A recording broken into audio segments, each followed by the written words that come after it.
Hello students, welcome to MOS classes. इस video में हम 8th क्लास मैथ एनसीईआरटी की जो नई बुक है उसके chapter number 11 direct and inverse proportions के बेसिक्स समझेंगे।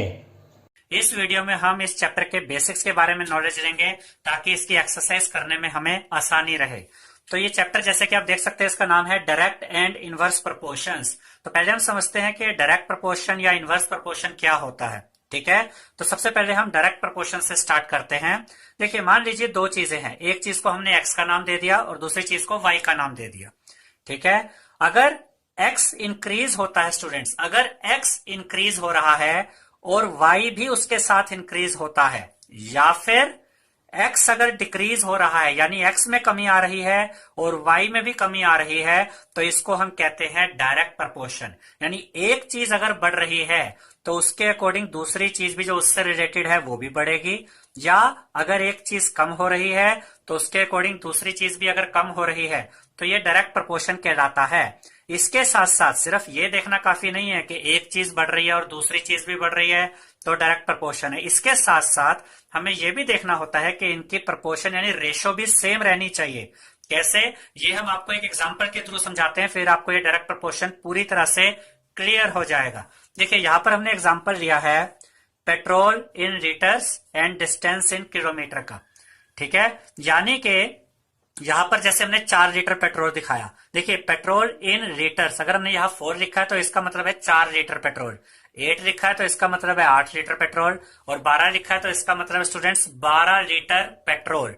ठीक है, और यहां पर हमने पेट्रोल जो सब्सटेंस है, हमारा जो पेट्रोल है, उसको एक्स नाम दे दिया। ठीक है, ऐसे ही इसके साथ हमने लिया डिस्टेंस इन किलोमीटर और इसको हमने नाम दे दिया वाई। 60 किलोमीटर, इसका मतलब यहां पर अगर आप ध्यान से देखेंगे तो ये 60 क्या है, 60 किलोमीटर। 120 क्या है, किलोमीटर, और 180 क्या है, किलोमीटर। अब हम देखते हैं कैसे ये डायरेक्ट प्रोपोर्शन में है। देखिए, जब पेट्रोल 4 लीटर है तो गाड़ी कितना किलोमीटर चलती है, 60 किलोमीटर। अब अगर पेट्रोल 8 किलोमीटर हो गया तो गाड़ी कितनी चली, 120 किलोमीटर। अगर हम सिंपली देखें तो पेट्रोल बढ़ रहा है तो डिस्टेंस भी बढ़ रहा है, लेकिन इतना काफी नहीं है कि ये कहने के लिए कि वाकई में डायरेक्ट प्रोपोर्शन में होगा या नहीं। देखिए, जैसे उसके बाद ये 8 से 12 हुआ, पेट्रोल अगर 12 किलोमीटर है तो डिस्टेंस हो गया 180 किलोमीटर। तो ये तो हमें नजर आ रहा है कि पेट्रोल बढ़ रहा है तो डिस्टेंस भी बढ़ रहा है। ठीक है, लेकिन अब हम फाइनली चेक करते हैं कि क्या ये वाकई में डायरेक्ट प्रोपोर्शन है या नहीं है। देखिए, यहां पर जब पेट्रोल 4 लीटर था तो डिस्टेंस था 60 किलोमीटर, और जब पेट्रोल 8 लीटर हुआ तो डिस्टेंस हो गया 120 किलोमीटर। तो यहां पर हम इनकी रेशो देखिए कैसे देखते हैं। हम क्या करेंगे, सबसे पहला जो यहां पर 4 लीटर था इसको हम x1 मान लेते हैं। ठीक है, इसको हमने x1 नाम दे दिया। तो ये जो y की वैल्यू थी उसमें ये 60 किलोमीटर क्या बन जाएगा स्टूडेंट्स, ये बन जाएगा y1। ठीक है, ऐसे ही जो 8 लीटर आया इसको आप नाम दे दीजिए x2, और 120 को आप नाम दे दीजिए y2। ठीक है, ऐसे ही जो आगे 12 लीटर आया उसको नाम दे दीजिए x3, और जो 180 किलोमीटर आया इसको नाम दे देते हैं y3। अब हम क्या देखते हैं कि x1 और y1 यानी जब 4 लीटर पेट्रोल था और 60 किलोमीटर डिस्टेंस था तब इनकी प्रोपोर्शन यानी रेशो क्या बन रही थी, 4/60। देखिए, x1 upon y1, this divided by this. तो अगर हम इसकी वैल्यू रखते हैं 4 और इसकी वैल्यू रखते हैं 60, तो देखिए 4/60 जब आप इसको कैलकुलेट करते हैं तो ये 4 की टेबल में कटता है। 4 1 4, 4 15 60, इसका आंसर क्या आया, 1/15। अब हम इन दोनों की रेशो चेक करते हैं, x2 अपॉन में y2, तो x2 की जगह क्या आएगा 8 और y2 की जगह क्या आएगा 120। अब इसको सोल्व करते हैं स्टूडेंट्स। अगर हम इसको 2 से काटें, 2 4 द 8, 2 6 द 120। अब इसको काटते हैं, 4 1 द 4, 4 15 द। देखिए, इसकी भी रेशो क्या बन गई, ये भी जब आपका फ्रैक्शन में आ रहा है ये आंसर क्या आ रहा है, 1/15 ही आ रहा है, और यहां पर भी क्या आ रहा था 1/15। फिर x3 और y3 की रेशो चेक करते हैं, 12/180।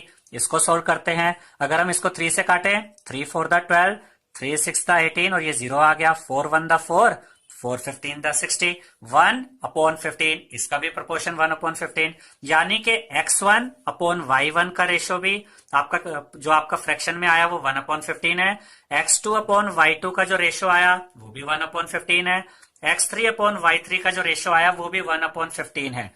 अगर ये सिनेरियो बन जाता है स्टूडेंट्स कि x1/y1 is equal to x2/y2, तब हम कहते हैं कि ये डायरेक्ट प्रोपोर्शन में है।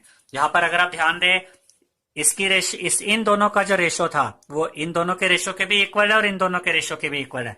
तो ये जो यहाँ पर हमारे पास ये जो डाटा शो किया गया है, ये डाटा डायरेक्ट प्रोपोर्शन में है।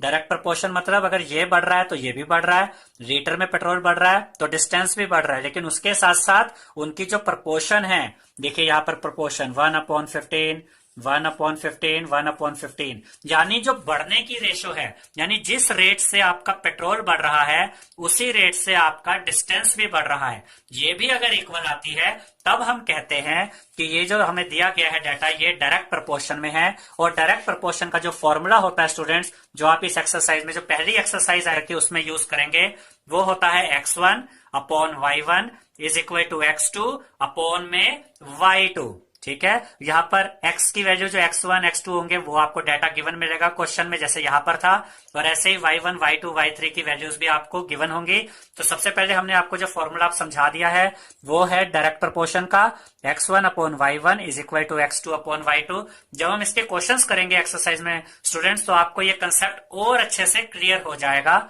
अब इसके बाद हम समझेंगे inverse proportion.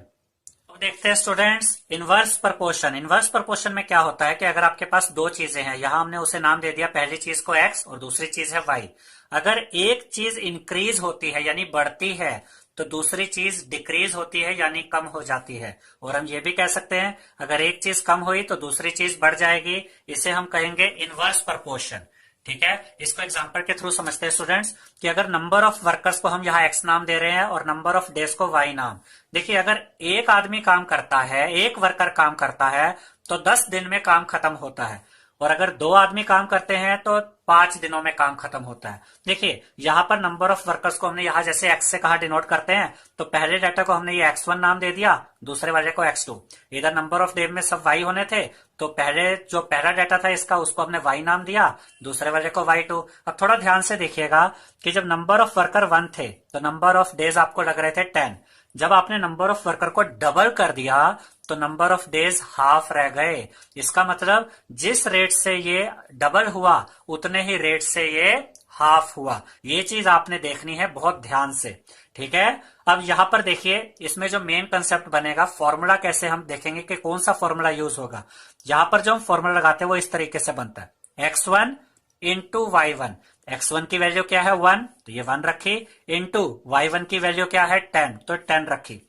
1 into 10 is equal to x2 into y2। x2 की वैल्यू 2 और y2 की वैल्यू 5। तो ध्यान से देखिए दोनों साइड इक्वल आएंगी। 1 इंटू 10, 1 इंटू 10 यानी 10, और 2 इंटू 5 भी क्या होता है 10।